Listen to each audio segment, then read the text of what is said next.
নমস্কার বন্ধুরা, কেমন আছেন? ভালো আছেন? আমিও খুব ভালো আছি। চলে এসেছি একটা ছোট্ট ভিডিও নিয়ে। তো ভিডিওটা হচ্ছে আজকে রবিবার, ছুটির দিন। তো কিছু খেতে ইচ্ছা করছিল, তো কি খাবো। তো বাড়িতে এইসব জোগাড়জাতগুলো ছিলই, যেমন দেখছেন ধনেপাতা, আলু, পেঁয়াজ, আদা, রসুন সবই ছিল। তো ঝটপট নিয়ে চলে এলাম অল্প করে পাস্তা। তো ম্যাডাম এখন বসে এখানে একটু পাস্তা বানাবে, তো সেই পাস্তা আমরা খাবো। তো পাস্তাটা কিভাবে বানাচ্ছি আপনারা দেখুন। তো আমার সব কিছু কাটাকুটি রেডি হয়ে গেছে। এই যে জ্বালিয়ে নিই, কড়াইতে পাস্তাটা বসিয়েছি। পাস্তাটা দিয়ে দিলাম, এবার গরম জল দিয়ে দেবো সেদ্ধ করার জন্য।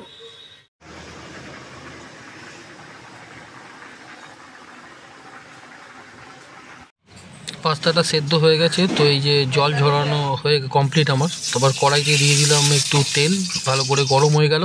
তো একটা ডিম নিয়ে আমরা ফাটিয়ে ওর মধ্যে একটু ভুজিয়ার মতো করে নেবো ডিমটা। তো ভুজিয়ার মতো হয়েই গেছে। তো ভুজিয়া হয়ে গেছে, এবার আমরা আবার ভুজিয়াটা তুলে নিয়ে আবার কড়াইতে তেল দিয়ে দিলাম যে কেটে রাখা আলুটা। তো আলুর পর দিয়ে দিলাম অল্প, যেমন পেঁয়াজ কেটে রেখেছিলাম পেঁয়াজ, তার ওপর দিয়ে দিলাম টমেটো দিয়ে একটু হালকা করে নাড়িয়ে চাড়িয়ে তারপর ওর মধ্যে দিয়ে দিলাম যে আদা রসুন কুচিয়ে রেখেছিলাম, সে আদা রসুন কুচোটা। তার ওপর আমরা ওর মধ্যে অল্প করে একটু কাঁচা লঙ্কা এবং পরিমাণ মতো লবণ দিয়ে দিলাম। দিয়ে যে জল ঝরানো যে পাস্তাটা রাখা ছিল সেটা দিয়ে দিলাম ওর মধ্যে। দিয়ে অল্প করে একটু আবার ফ্রাই মতো করে নিয়ে ওর মধ্যে দিয়ে দিলাম ডিমের যে ভুজিয়াটা ভেজে রেখেছিলাম, সেই ডিমের ভুজিয়া দেওয়ার পরে ওর মধ্যে দিয়ে দিলাম অল্প করে গোলমরিচ গুঁড়ো। তো গোলমরিচ গুঁড়ো দেওয়ার পর ওর মধ্যে দিয়ে দিলাম আবার একটু টমেটো সস, তারপর দিলাম একটু চিলি সস, দিয়ে ভালো করে নাড়িয়ে চাড়িয়ে তারপর ওর মধ্যে দিয়ে দিলাম অল্প করে কেটে রাখা ধনেপাতা।